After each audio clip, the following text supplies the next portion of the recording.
اللہ اکبر اللہ۔ بسم اللہ الرحمن الرحیم۔ نماز عید کیسے ادا ہوتی ہے، کیا طریقہ ہے؟ تو نماز عید اور صبح کے فجر کا طریقہ تقریباً قریب ہے، تھوڑے سے فرق کے ساتھ۔ جس طریقے سے صبح کی 2 رکعت فجر ادا ہوتی ہے، اسی سے تھوڑے سے فرق کے ساتھ عید الاضحیٰ اور عید الفطر کی نماز ادا ہوتی ہے۔ تو عید کا طریقہ یہ ہے، نماز عید کا طریقہ یہ ہے کہ سب سے پہلے نیت کرے گا۔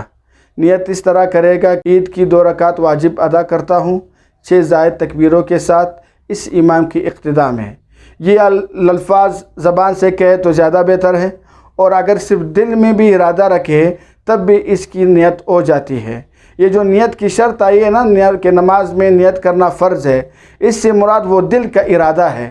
چونکہ یہ گھر سے نکلا ہی ہے نماز پڑھنے کے لیے، تو ظاہر بات ہے شروع ہی سے اس کے دل میں یہ ارادہ ہے کہ نماز میں پڑھوں گا۔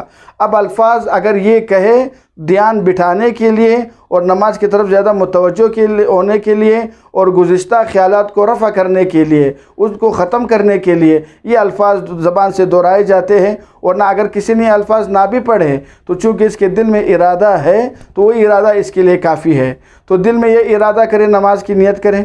اس کے بعد نماز شروع کرنے کا طریقہ یہ ہے کہ سب سے پہلے یہ امام کے ساتھ نماز پڑھے گا، تو امام جو ہے تکبیر تحریمہ کے لیے ہاتھ اٹھائے گا، اللہ اکبر۔ سب مقتدی ہاتھ اٹھائیں گے، اور یہ اللہ اکبر تکبیر تحریمہ کا یہ فرض ہے۔ اس کے بعد امام ہاتھ باندھے گا، سارے لوگ مقتدی اس کے پیچھے ہاتھ باندھیں گے، اور امام اور مقتدی دونوں سبحانک اللہم پڑھیں گے۔ اس کے بعد اب پہلی تکبیر امام کہے گا اللہ اکبر، تو سب نے اللہ اکبر کے ہاتھ چھوڑ دینے ہیں۔ پھر امام دوسری رکعت کے امام دوسری مرتبہ اللہ اکبر کہے گا، پھر ہاتھ چھوڑنا ہے۔ پھر تیسری مرتبہ اللہ اکبر کر کے وہ ہاتھ کو باندھ لینا ہے۔ اس کے بعد امام سورہ فاتحہ پڑھے گا، اس کے بعد کوئی اور سورت پڑھے گا، پھر وہی عام نماز کی طرح رکوع سجدہ ہوگا۔ اب جب نماز سے اٹھا تو اب سب سے پہلے امام عام نمازوں کی طرح قرات شروع کرے گا، سورہ فاتحہ پڑھے گا، اس کے بعد پھر کوئی سورت پڑھے گا۔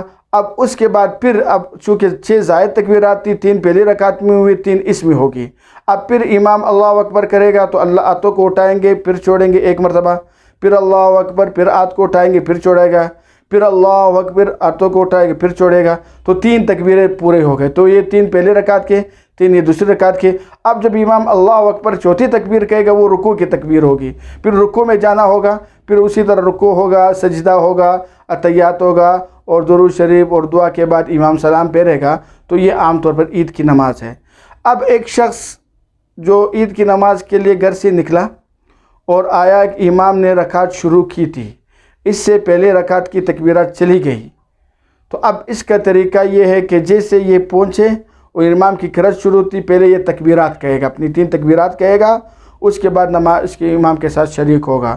اور اگر کوئی شخص رکوع میں پہنچا تو اب یہ دیکھے کہ اگر میں رکوع میں کھڑے کھڑے اس کو یقین ہے کہ امام رکوع ختم نہیں کرے گا، اتنے میں میرے تکبیرات ختم ہو جائیں گے، میں تکبیرات کھڑے کھڑے پڑھ سکتا ہوں، تو پہلے کھڑے ہو کر تکبیرات پڑھے پھر رکوع میں جائے۔ لیکن اگر اس کو یقین ہے کہ اگر میں نے تکبیرات میں لگ گیا تو رکوع مجھ سے چلا جائے گا، تو سیدھا رکوع میں چلے جائے اور رکوع کے اندر ہی تکبیرات پڑھے۔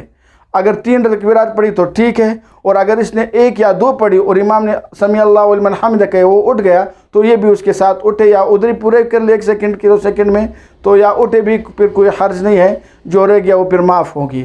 تو یہ جو شخص دیر سے آیا، اور اگر کسی سے عید کی نماز قضا ہو گئی، پہلے تو دیکھے دوسرے مساجد میں عید کی نماز کا وقت جماعت باقی ہے یا نہیں، تو اگر وہاں جماعتیں ہوئی تو وہاں پر پہنچنے کی کوشش کریں۔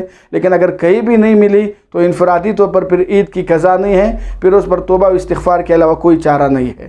تو یہ عید کی نماز کا مختصر طریقہ تھا۔